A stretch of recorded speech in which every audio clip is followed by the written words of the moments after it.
Mira estas dos hojas de calendario. Las dos marcan el mismo día, hoy, y cada una lleva un año distinto. El de la derecha es mucho más pequeño y no va atrasado. Empieza a contar en otro momento y además cuenta de otra manera. Ese momento es un viaje entre dos ciudades de Arabia en el año 622. Hoy vas a ver de dónde sale ese calendario y de dónde sale la religión que lo trae. En el primer vídeo del curso viste que el año cero no existe y que las edades históricas son un invento útil. Esto es lo mismo, un piso más abajo. Tu calendario cuenta desde donde se calculó que nació Jesús. El calendario islámico cuenta desde la Égira, la salida de Mahoma de la Meca hacia Medina, año 1. Y los dos empiezan donde alguien decidió que empezaba lo importante. Ahora la segunda parte, que es la que descoloca. El calendario islámico es lunar, 12 meses de luna, 354 días, 11 días menos que el tuyo cada año. Así que si restas 622 a tu año, te sale un número que no es el año islámico, te sale menos. Cada 33 años tuyos, el calendario lunar cuenta 34. Y por eso el Ramadán va cambiando de estación. Unos años cae en invierno y otros en pleno agosto. Vale, ¿y dónde pasa todo esto? Aquí, la península de Arabia.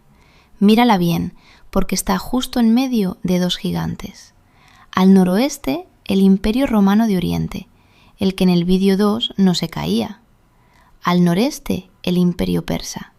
Y entre los dos, una península enorme, casi toda desierto, que ninguno de los dos controla entera.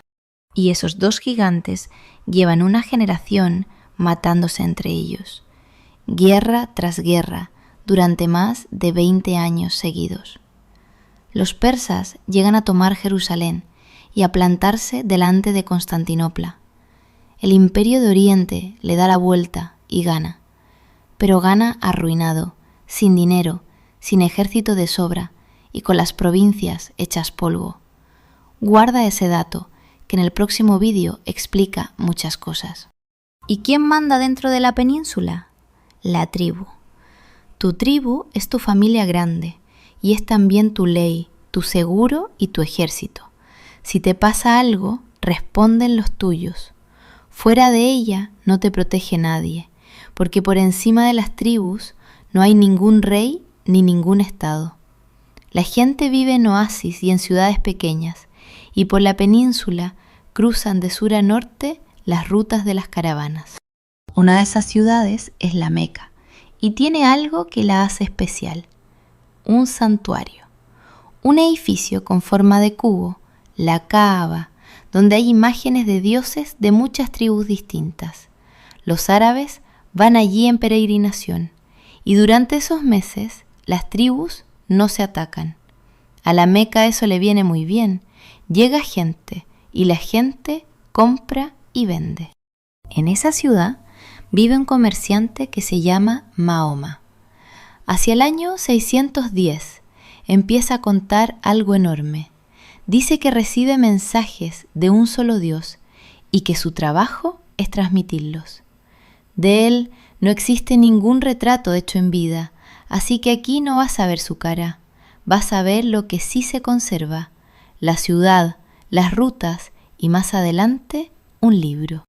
Un solo Dios suena inofensivo hasta que miras dónde lo está diciendo. En la Meca, los dioses del santuario son de las tribus y el santuario es lo que trae peregrinos a la ciudad. Y hay más: si solo hay un Dios y todos valemos lo mismo delante de él, ¿para qué sirve ser de la familia importante?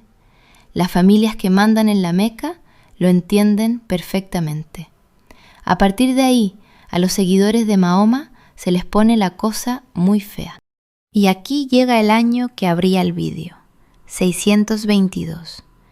Mahoma y sus seguidores salen de la Meca y se van a Yatrib, una ciudad que está a poco más de 300 kilómetros al norte. Eso es la Égira, que quiere decir emigración.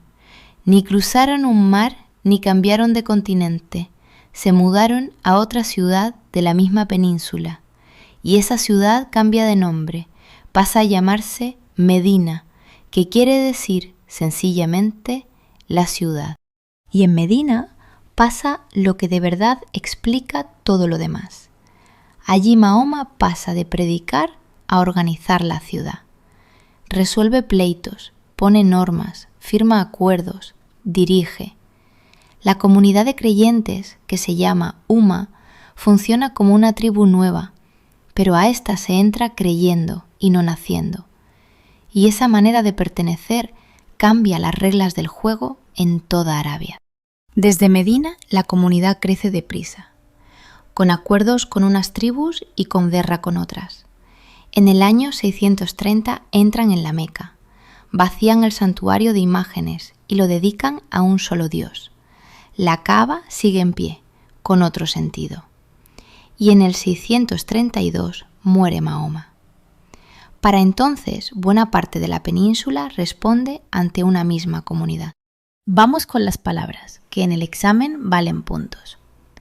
Islam quiere decir entrega, entregarse a Dios. Musulmán es el que se entrega.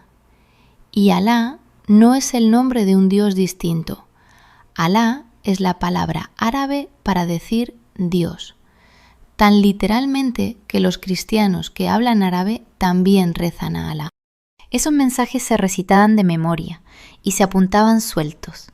Cuando Mahoma muere, sus seguidores los reúnen en un libro, el Corán.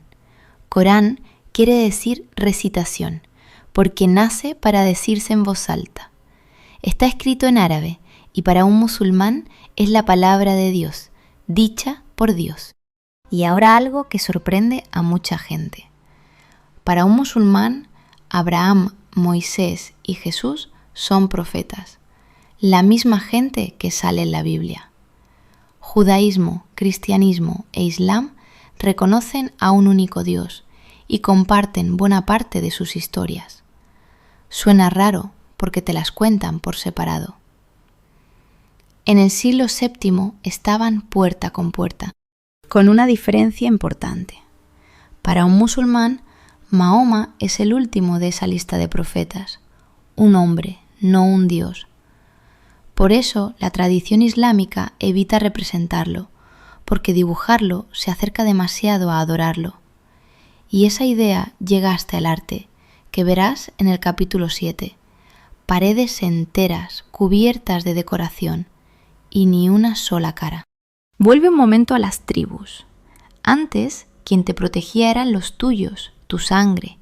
En la Umma, tus hermanos son los que creen lo mismo que tú, aunque sean de otra tribu, de otra ciudad o de otro color. Eso, en una Arabia partida en tribus que se pelean, es una idea con una fuerza tremenda. Y es la idea que explica el vídeo siguiente. ¿Y qué hay que hacer para pertenecer a esa comunidad? 5 cosas que se llaman los 5 pilares. 1. La profesión de fe. 2. La oración, 5 veces al día, mirando hacia la Meca. 3. La limosna, una parte de lo que tienes para quien no tiene. 4. El ayuno del mes de Ramadán. Y 5. La peregrinación a la Meca, al menos una vez en la vida si puedes. Y fíjate en una cosa que casi nunca te cuentan.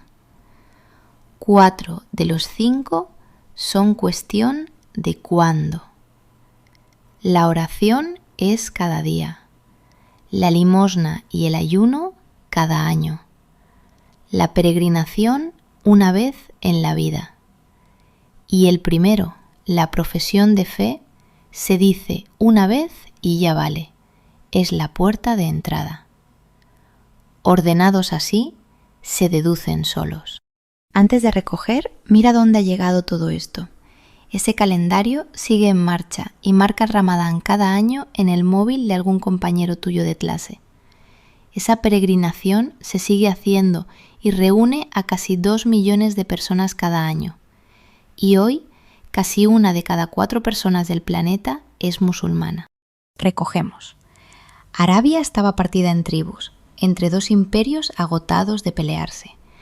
Ahí nace una religión de un solo Dios, que crea una comunidad nueva, la Umma, a la que se entra creyendo.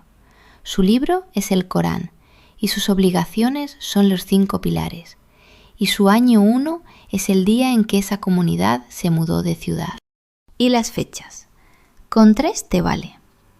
Hacia el 610, Mahoma empieza a predicar en la Meca. 622, la Hégira, de la Meca a Medina, y ahí arranca el calendario islámico. 632, muere Mahoma y buena parte de Arabia ya está unida.